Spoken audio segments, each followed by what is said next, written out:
सभी मसीही भाई बहनों को यीशु के नाम में शालोम। Praise the Lord. जय मसीह की। यीशु द सेवियर मिनिस्ट्री और मैं प्रभु यीशु मसीह में आपका भाई जेम्स आप सभी का इस बाइबल अध्ययन कार्यक्रम में एक बार फिर से बहुत बहुत स्वागत और परमेश्वर का धन्यवाद करते हैं। मेरे प्यारे भाई बहनों, हम अध्ययन कर रहे हैं शमूएल की पहली पुस्तक का।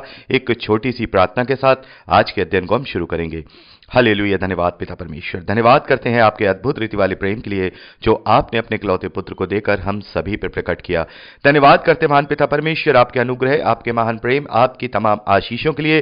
धन्यवाद करते पिता परमेश्वर इस बाइबल अध्ययन कार्यक्रम के लिए जिससे हम आत्मिक रूप से आशीषित हो रहे हैं। होने दे महान पिता परमेश्वर, आज के अध्ययन में पवित्र आत्मा हमारी सहायता करे, मदद करे, अगुवाई करे, ताकि हम सत्य वचनों को ठीक रीति से सीखें और आपके ग्रहण योग्य हो सकें और आपके राज्य के लिए इस्तेमाल हो सके। पिता परमेश्वर होने दे पिता परमेश्वर, सारी व्यवस्थाओं को, रिकॉर्डिंग किए जाने को, वचनों को समझने समझाए जाने को, हर एक बात को पिता परमेश्वर हम आपके धर्ममय और जोरावर हाथों में सौंपते हैं। आप हमारी मदद और अगुवाई कीजिए। सारा आदर देते हैं, सारी महिमा देते हैं और इस प्रार्थना को यीशु के सामर्थी और पवित्र नाम में मांगते हैं, आमीन। मेरे प्यारे भाई बहनों, अब तक हमने शमूएल की पहली पुस्तक में उसका 15वां अध्याय कंप्लीट किया था। आज हम 16वें अध्याय पहले वचन से आगे का अध्ययन करेंगे। तो जैसा कि मैंने आपसे निवेदन किया था कि आप आगे से आगे पढ़ते हुए चलिएगा, तो मैं आशा करता हूं कि आपने 16वें अध्याय को और 17वें अध्याय को भी जरूर पढ़ा होगा। तो यहां पर अब हम शमूएल की पहली पुस्तक का चौथा भाग यहां अध्ययन करते हैं। अभी तक तो हमने देखा कि जो शमूएल थे वो 14वें न्यायियों के रूप में वहां पर थे और तब इजरायलियों ने अपने लिए एक राजा की मांग की और परमेश्वर ने उनके लिए शाऊल को चुना और शाऊल ने परमेश्वर का विरोध किया और परमेश्वर ने शाऊल को राजा होने के लिए तुच्छ जाना और उसे रिजेक्ट कर दिया। यहां पर हम देखते हैं कि दाऊद को परमेश्वर ने अब शाऊल के जीवित रहते ही इजराइल का राजा होने के लिए चुना है और परमेश्वर शमूएल से कहते हैं कि तुम बैतलहम को जाओ और वहां बैतलहम वासी यिशै के पुत्रों में से मैंने उसे चुना है, वहां पर मैं तुझे बताऊंगा कि उनमें से वो कौन है। और आपने यहां पढ़ा ही होगा कि जो यिशै है उनके 8वें बेटे जो कि दाऊद हैं, उनका राज्य अभिषेक यहां पर शमूएल के द्वारा किया जाता है। और यहां जब हम पहले वचन से लेकर 13वें वचन तक पढ़ते हैं तो यह पूरा वर्णन यहां पर मिलता है कि कैसे परमेश्वर ने शमूएल को बताया कि दाऊद को राजा बनाने के लिए अभिषेक करना है। तो मेरे प्यारे भाई बहनों, यहां पर हम सारा एक एक वचन करके कोई अध्ययन नहीं करेंगे, जैसा कि आपने इसे पढ़ ही लिया होगा। यहां पर हम मुख्य मुख्य बातों पर जो इंपॉर्टेंट बातें हैं उनका अध्ययन करेंगे। तो पहले वचन से लेकर 13वें वचन तक जो मुख्य बातें हैं वो ये हैं। जब हम पहले वचन को पढ़ते हैं तो वहां लिखा है बैतलहम वासी यिशै के पास भेजता हूं। तो यहां पर हम दाऊद के पिता का नाम देखते हैं जो कि यिशै है। और हमने जब हम यशायाह भविष्यद्वक्ता की पुस्तक को उसके 11वें अध्याय को पढ़ते हैं तो वहां पर पहले और दूसरे वचन में हम प्रभु यीशु मसीह के लिए एक भविष्यवाणी को देखते हैं। वहां पर हम देखते हैं कि यिशै की जड़ में से एक डाली फूट निकलेगी। तो यहां हम देखते हैं यिशै जो कि दाऊद हैं और दाऊद के घराने में से यानी कि यिशै के घराने में से एक डाली फूट निकलेगी जो कि प्रभु यीशु मसीह के लिए भविष्यवाणी है। क्योंकि प्रभु यीशु मसीह भी हम देखते हैं कि दाऊद के घराने से ही हैं और जैसा हम जानते हैं मरियम और यूसुफ दोनों ही दाऊद के घराने से हैं। दाऊद के दो बेटे पहले जो सुलेमान हैं उनसे तो हम देखते हैं जो यूसुफ हैं उनका वंश चला है और जो दूसरा बेटे नातान हैं उनसे जो मरियम है उनका वंश चला है। तो इसी प्रकार से प्रभु यीशु मसीह को दाऊद की संतान भी कहा जाता है और यहूदा का शेर भी कहा जाता है। तो जो यिशै हैं वो दाऊद के पिता का नाम है। यहां पर एक इंपॉर्टेंट बात थी, यहां पर हमने उससे डिस्कस किया है। और दूसरी चीज हम देखते हैं कि जब परमेश्वर शमूएल से कहते हैं कि तू बैतलहम जा, तो शमूएल वहां पर यह कहते हैं कि मैं वहां कैसे जा सकता हूं, शाऊल तो मुझे मार ही डालेगा। तो यहां पर हम देखते हैं कि कहीं ना कहीं अब जो राजा शाऊल है वो शमूएल से इस बात के लिए भी खफा है। उसे इस बात का पश्चाताप नहीं है, उसे इस बात का पश्चाताप नहीं है कि मैंने पाप किया है। ना ही उसने कोई पाप का अंगीकार किया है, ना ही उसने कोई पश्चाताप की बात की है। मेरे प्यारे भाई बहनों, हम देखते हैं कि जो राजा दाऊद हैं वो भी अपने जीवन में काफी परमेश्वर के विरोध में कार्य करते हैं, लेकिन यहां पर और शाऊल में और दाऊद में यह फर्क है कि दाऊद हमेशा अपनी गलती का पश्चाताप करते थे और हमेशा अपने पापों का अंगीकार करते थे। लेकिन यहां पर शाऊल ने अपनी गलती तो मानी लेकिन उसने मन से परमेश्वर से पश्चाताप नहीं किया। यदि वो मन से पश्चाताप करता तो जरूर संभव था कि परमेश्वर उसे क्षमा करता और वो राजा होने के लिए हमेशा बना रहता। लेकिन यहां पर हम देखते हैं ये जो वचन है, जो शमूएल ये कह रहे हैं कि शाऊल तो मुझे मार देगा, तो उसका मतलब ये है कि अभी शाऊल के मन में अभी उसके मन में पश्चाताप नहीं है और वो शमूएल को मार भी सकता है। तो ये बात हमें यहां से ये पता लगती है कि शाऊल ने अपना हृदय परिवर्तन नहीं किया है या उसने अपना मन नहीं फिराया है। और एक शब्द और आपने यहां पर पढ़ा होगा कि परमेश्वर उससे कहते हैं कि वहां जाकर लोगों से कहना कि मैं यज्ञ करने के लिए आया हूं। तो यज्ञ का जो शब्द है वो सुनकर आपको थोड़ा अटपटा लगा होगा। तो मेरे प्यारे भाई बहनों, मैं आपको बताना चाहता हूं ये वो यज्ञ नहीं है जैसा कि हम इंडिया में रहते हैं तो जो यज्ञ वगैरह होते हैं, हवन वगैरह होते हैं, उसको देखते हैं। ये यज्ञ का जो ट्रांसलेशन में मतलब है, हिब्रू ट्रांसलेशन में जो यज्ञ का मतलब है वो अनुष्ठान से है। जैसा कि हम अभी तक पढ़ते आए हैं, हमने निर्गमन की पुस्तक से लेकर के लय व्यवस्था और व्यवस्था विवरण तक पढ़ा है कि परमेश्वर ने सारे विधि विधान बताए हैं कि कैसे मेल बलि चढ़ानी है, कैसे होम बलि चढ़ानी है, कैसे भेंट चढ़ानी है। उन सब को करने की क्रिया को एक अनुष्ठान कहा जाता था और उस अनुष्ठान को यहां पर ट्रांसलेशन की वजह से यज्ञ लिखा गया है। एक्चुअली में यहां पर परमेश्वर ने उससे कहा है कि मेरे लिए जाकर के वहां वेदी पर जो मेल बलि या होम बलि है उसे चढ़ाना है। तो यहां पर हम देखते हैं कि यज्ञ का मतलब आप कुछ और ना लीजिएगा, इसका मतलब यही है। और आगे एक और हम इंपॉर्टेंट बात देखते हैं 6 और 7वें वचन में। यहां पर हम देखते हैं कि जो यिशै हैं उनके 8 बेटे हैं और जो सबसे छोटा है दाऊद, वो अभी एक तरीके से हम कहेंगे कि वो जवान है और इतना मैच्योर नहीं है। और वहां पर उसके जो सब और दूसरे बेटे हैं, बड़े बेटे हैं, वो शाऊल के लिए युद्ध भी करते हैं, वो सेना में भी शामिल होकर के लड़ते हैं। तो सबसे पहले जो यिशै हैं उन्होंने अपने सबसे बड़े बेटे को, जिनका नाम एलियाब है, उन्हें वहां शमूएल के सामने किया। और शमूएल ने जब उसे देखा तो वहां देखा कि जो एलियाब है वो काफी कद काठी में ऊंचा है और काफी स्ट्रांग है उसकी बॉडी, और उसे लगा कि यही जो परमेश्वर ने इसे ही चुना होगा क्योंकि ये काफी बलशाली और स्ट्रांग दिख रहा है। लेकिन यहां पर परमेश्वर शमूएल से कहते हैं कि नहीं, मैंने इसे नहीं चुना है। और बहुत ही इंपॉर्टेंट वचन यहां पर हम पढ़ते हैं कि यहां परमेश्वर यहोवा शमूएल से कहते हैं 7वें वचन में, ना तो उसके रूप पर दृष्टि कर और ना उसके कद की ऊंचाई पर, क्योंकि मैंने उसे अयोग्य जाना, क्योंकि यहोवा का देखना मनुष्य का सा नहीं। मनुष्य तो बाहर का रूप देखता है परंतु यहोवा की दृष्टि मन पर रहती है।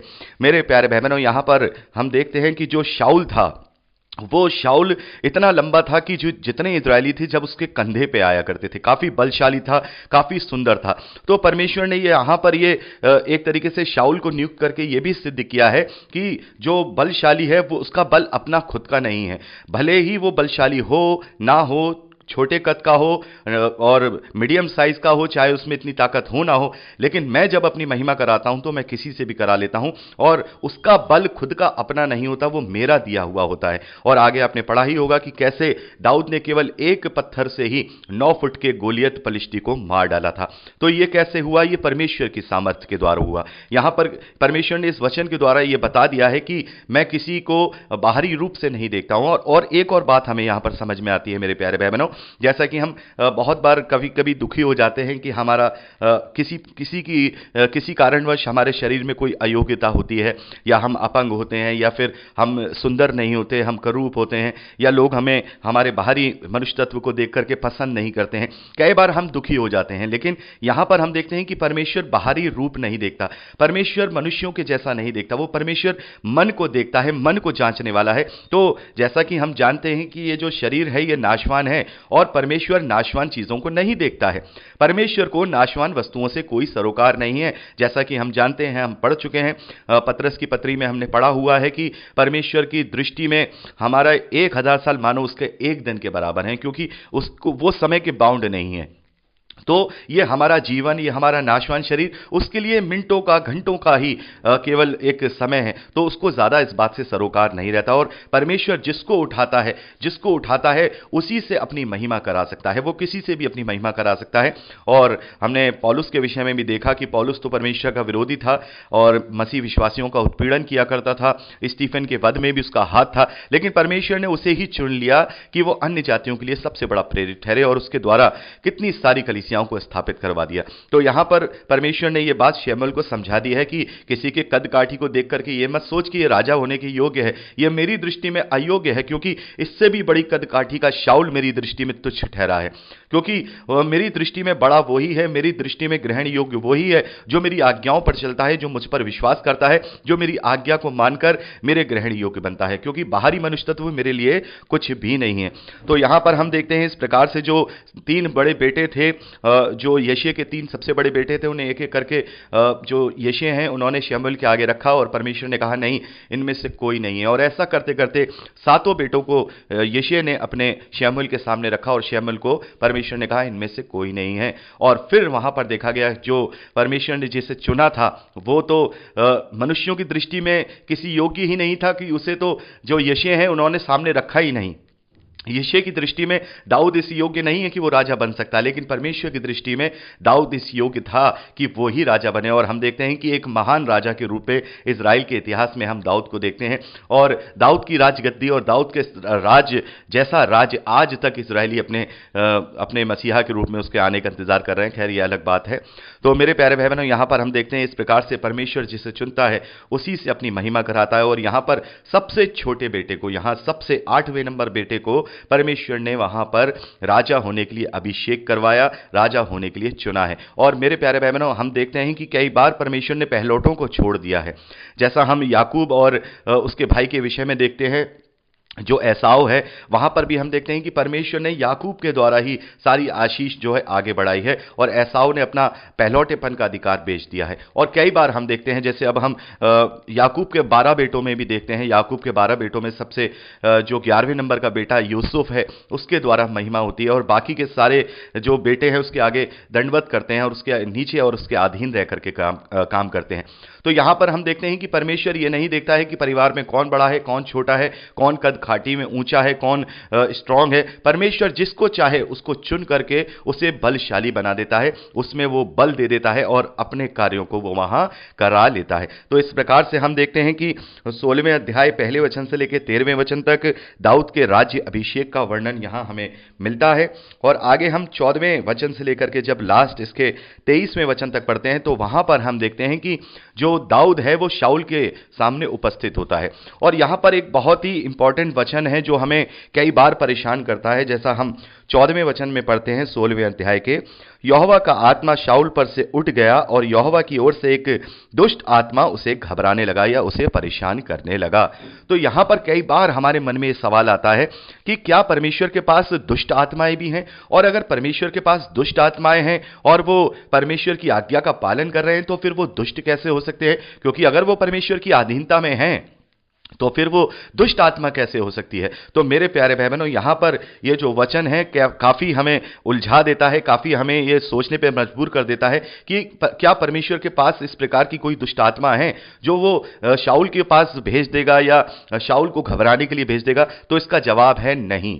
मेरे प्यारे भाई बहनों, दुष्ट आत्माएं वही हैं जिन्होंने परमेश्वर का विरोध किया है, वही गिराए हुए स्वर्गदूत, वही फॉलन एंजल्स जो 1/3 स्वर्गदूत है जो शैतान के साथ इस धरती पर फेंक दिए गए। उनमें से कुछों को अधलोक में बंदी भी बना के रखा हुआ है, क्योंकि उन्होंने, हमने उत्पत्ति की पुस्तक 6ठे अध्याय में पढ़ा था कि उन्होंने परमेश्वर के निजाम को बिगाड़ने की कोशिश की थी, उसकी कुदरत को बिगाड़ने की कोशिश की थी, उसकी सृष्टि को, मनुष्यों को बिगाड़ने की कोशिश की थी। और परमेश्वर ने वहां पर एक बार नूह के समय में जल पर ले लाके समस्त मानव जाति को, वहां पर समस्त धरती को एक बार नष्ट कर दिया और दोबारा से नूह के जरिए पूरी जो मानव जाति है उसका विकास हुआ है। और वहां पर हम देखते हैं कि जो कुछ उसमें से जो ऐसे स्वर्गदूत थे जिन्होंने मनुष्यों की पुत्रियों के साथ विवाह किए, उन्हें अधलोक में बंद कर दिया गया, अधलोक में कैदी आत्माओं के रूप में उन्हें कैद कर दिया गया।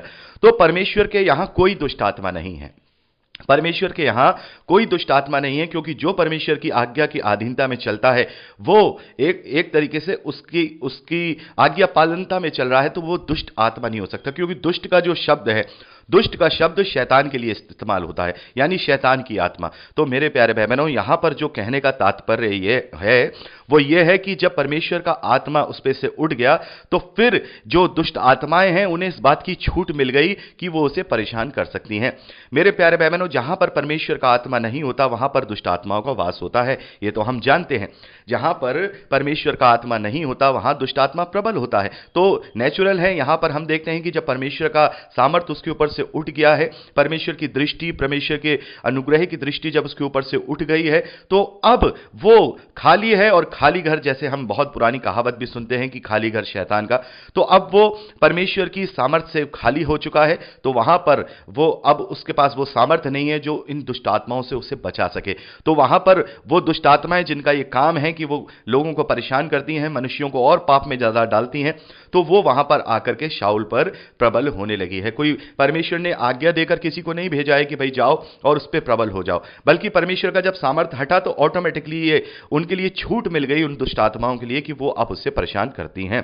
तो यहां पर कोई अपने मन में इस प्रकार का कोई डाउट मत रखिएगा, क्योंकि जो परमेश्वर की आज्ञा पालनता करता है वो दुष्ट की ओर से नहीं हो सकता, वो परमेश्वर की ओर से है। भले ही वो अगर उसको घबरा भी रहा है तो वो बुरी आत्मा नहीं होगा, बल्कि परमेश्वर की ओर से भेजा गया ही कोई स्वर्गदूत होगा या कोई ऐसा परमेश्वर का सामर्थ होगा। तो यहां पर कहने का जो तात्पर्य है वो ये है कि यहां पर जब परमेश्वर का आत्मा उठ गया तो उसे दुष्ट आत्मा ने घेर लिया।